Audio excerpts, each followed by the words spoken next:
The incredible colors of late fall might seem like a funny time to talk about winter interest in the landscape, but it is exactly perfect timing. As those leaves drop, one of the most important aspects of winter interest in the landscape reveals itself, and that is the form and the texture of many of our plants. Some of the trees become skeletal, and you can see what was a plant that disappeared into green foliage. You can see the twigs, you can see the buds, you can see the remaining seed pods on the trees and shrubs. Of course, we always think about evergreens when we think about winter interest, and they certainly have a great place to play. They're sort of that stable element, really changing not at all during the growing season, unless of course they're dead, and nobody wants a dead evergreen. But you get forms, you get shapes, and against those, the changing of the season allows such things as the grasses of the winter to stand.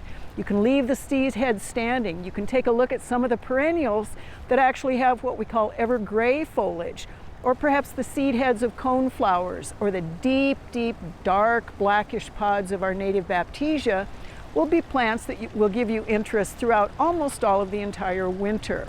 Of course, we think about color as well.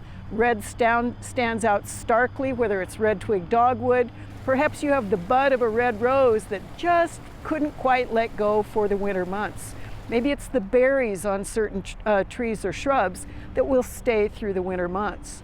So one of the things for you to think about in planning for winter interest is take a look at the landscape, not during the winter itself, but look at it during the spring, during the summer, as you're choosing plants. If you're replacing plants or you're starting anew in a landscape, think about what you're actually after. Do you want to be able to see winter landscapes out your window?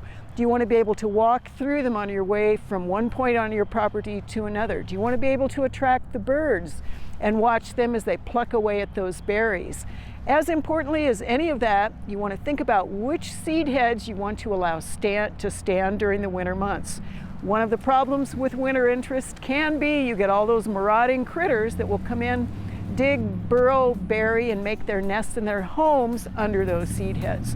So take a look at it, decide what gets to stay and what gets to go.